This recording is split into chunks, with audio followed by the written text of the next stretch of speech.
All right, Jeff, 25 episodes on prospecting. You've given me theory. You've given me strategy. Would you just tell me what to say? Well, I'm glad you asked. That's what we're going to get into today.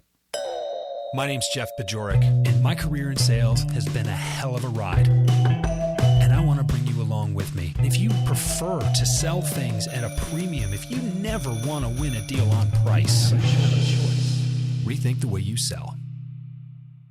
Welcome back to the show. My name's Jeff Bajorek. I'm your host, and I'm here to help you rethink the way you sell. Now, it's about damn time I put all this stuff together for you in a framework you can use, right? You know, I've been talking about strategy. I've been talking about theory. I've been talking about the academics of prospecting. Well, now let me give you something that's very tactical. And I'm going to give you something you can use today. It's a very simple open source framework, if you will, for you to plug in your own flourishes, your own turns of phrase, your own personality, your own authenticity. And, you know, when I talk about authenticity, when I talk about sell like you or hashtag sell like you, it's more than just using your own words. Like, of course you have to use your words. You try to take my words, they're mine, they're not yours. I wouldn't sell very well with your words either. That's very fundamental. That's very, really basic. And that's something that everybody kind of understands. But I want to take this a level deeper. I want you to think about selling with integrity. I want you to feel the alignment between what you sell, who you sell it to, how you sell it to them, and why. And this is a concept I call sell like you that we're going to explore in much more depth in season 4. And you've already started to see some of my content that's being shared and talked about in some of my writing. If you haven't, you can connect with me on LinkedIn, subscribe to my newsletter, or you can go to my website and join my email newsletter. But I'm talking a lot about this because not very many people are. In fact, I don't think anybody is the way I'm talking about it. And having that alignment, having that integrity instills belief in you. And belief is what is necessary if you want to execute to your highest level. So as I lay this framework out for you, I want you to remember to make it yours. And I want you to remember to use it responsibly in a way that makes you feel good about the way you use it. Okay. Let's talk about opening. And I want to address this because there are, permission-based openers, and there are pattern interrupts, and there are all these things that you can hear people talking about using this or use this. So this is what I've learned, is that they all work about the same, and none of them work all the time. So while we're talking about making this method your own, play around. Do a little bit of A/B split testing. Try some this week, try something else the next week. You're going to find that some approaches work with some people and not with others, and none of them work with everybody. So you could keep things interesting for yourself, or you could just keep things interesting for your prospects, and you will find that different combinations will help you succeed. And that keeps things interesting. That keeps you from getting bored, and quite frankly, that's pretty important. So here's the framework. It's very, very simple. You are going to pick up the phone. You are going to send an email. You're going to introduce yourself very briefly. And I think you should be direct, okay? So, hi, my name is blank. We help companies like yours with blank. How have you handled blank? I've got some insights to share with you. I've got some ideas I'd like to run by you. Does it make sense for us to meet blank? Thanks, Jeff, or whatever your name is, right? Now, let's break that down, okay? So the first part is about being someone worth talking to and having something worth talking about and asking a question that will create a little bit of tension. So I introduce myself. I'm going to be very direct about who I am. I don't normally use a permission-based opener, but you can go with the Mike Weinberg, can I steal a minute? Right? You can go with, my friend Dale Dupree likes to do something totally wild with his prospecting and get you off balance and create that pattern interrupt, whatever you need to do to kind of shake people off their normal wavelength and pay a little bit of attention to you. But I like to be very direct. My name is Jeff Bajorek. I help companies like yours and their sales reps create more sales opportunities. So I'm talking about I help companies like yours. I have some credibility here. The problem that you're having is that your reps aren't creating enough sales opportunities. That's about 95% of companies out there, right? So it's fairly generic, but I've got your attention, and this is why. Now I'm going to ask a question, right? So how are you managing to help your reps keep their pipeline full in this time of economic uncertainty, like it is when I'm recording this right now? That's a question that I am going to wait for an answer for, right? I know if I'm on the phone with someone, I'm going to wait for an answer. If this isn't a voicemail message, it's just something I'm leaving out there, and I'm probably going to pause for a second or two after I ask it. And then I'm going to ask for the meeting, because that is the point of the call or of the message, right? I've got some things to share with you. Does it make sense for us to meet next Tuesday at 2 p.m., right? This is very, very important. This is the promise of exchanging value for time. I'm going to share something with you that is valuable. You're giving me time, I'm giving you this value. What you can also do, you can add something my friend Anthony Iannarino taught me, really taught all of us. He said, here's this next line that you can add. Even if there's no next step for us, you will walk away with these insights that will help you tackle this problem a little more effectively. That's that promise, right? We're asking for the most valuable, non-renewable resource in the universe, their time. It had better be worth their time. And so if you've established any credibility, if you've got a personal brand or a reputation online that they can look up and say, oh, wow, this guy really does know his stuff, or this lady is really, really sharp, yeah, I'm going to take that meeting.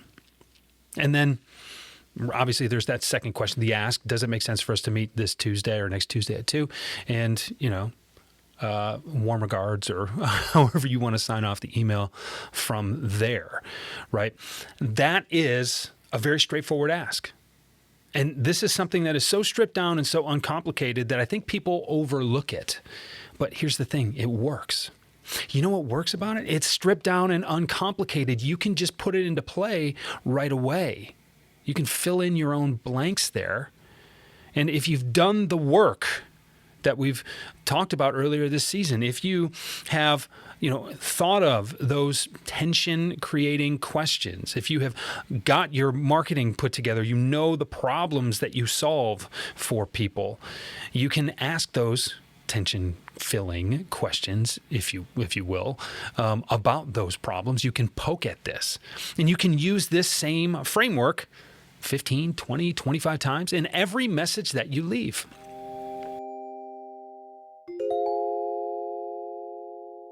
Look, you know how to prospect. I know you know how to prospect, but something still gets in your way.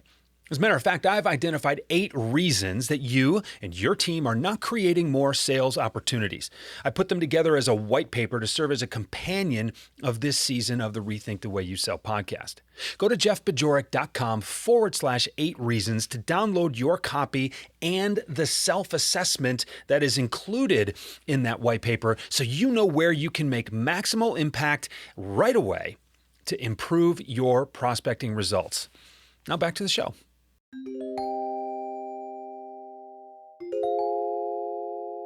Now, there are going to be people out there that are going to tell you that you should call and then you should email right away, and your call should refer to the email, and you don't have to ask for return voicemail or, return calls on voicemail and just direct them to the email. Like, there's a lot of ways that you can just get creative with this. But what I want you to do is get this framework down. Very simple. It's an introduction. I'm calling because your credibility statement, asking that question, make them think a little bit. Ask for the meeting. It's okay to ask 2 questions in a prospecting message, so long as that second question is asking for the meeting. Let's not run this into the ground here. If you've got too many questions to ask, that means you have more opportunities to follow up and follow through in your prospecting process to create more tension. And you're asking for the meeting, and then move on, and then let it go. If you've left that message, it's out there. Let it do what it's going to do. What I am proposing throughout this season is really, it's not too heavy on the volume. The volume is really your commitment, but trust your process here. An old manager of mine, a good friend of mine, used to call this the velvet hammer approach. I'm just going to very lightly just tap on your shoulder. I'm going to tap on the glass in front of your office. I'm going to tap on your door. I'm going to leave a little message here and plant this seed, let it germinate into something. And then over time, that tapping is going to break the wall down that you're putting up, and we're going to have a real conversation. I mean, does it always take forever? No, of course not. But I really believe that if you're committed to a long-term campaign, then you can only be impressed, and you can only have your expectations exceeded by the actual result. It's not reverse psychology. We're using the stats. We're using the data. I showed you that, 5 or 6 episodes ago. So use this framework. Very, very simple. It doesn't have to be more complicated than this. And then put it to work. Set the plans, the wheels in motion, and see what happens. I think you'll be impressed. This is very much the work I do with teams, perhaps work I can do with a team like yours. We'll sit down in a classroom, a virtual classroom, a physical classroom, and we're going to write these scripts down. We're going to workshop them. We're going to practice them on one another. We're going to come together as a group to refine this rudimentary template and turn it into something you will not only want to use, not only be effective using, not only use more often, but you'll be proud to use it. There's no reason you shouldn't be proud to be in sales. There's no reason you shouldn't be proud to sell what you sell to the people you sell it to. And there's no reason you shouldn't be proud of why you sell it. That's how I work with teams. That's how I can work with you. If you would like to take a look at what that could look like, then send me a message, jb@jeffbajorek.com. And look, I don't think prospecting needs to be as hard as most people make it, and I'm happy to help simplify it for you. So we got one more episode left in this season. Then I'm going to take a break for a couple of weeks, working on some really good stuff for season 4. But I will talk to you again in a couple of days. Thanks as always for being here with me. You have a ton of choices among sales podcasts. And if you think this framework will resonate with someone else, please pass it along. That's how this show grows. I'll talk to you again soon.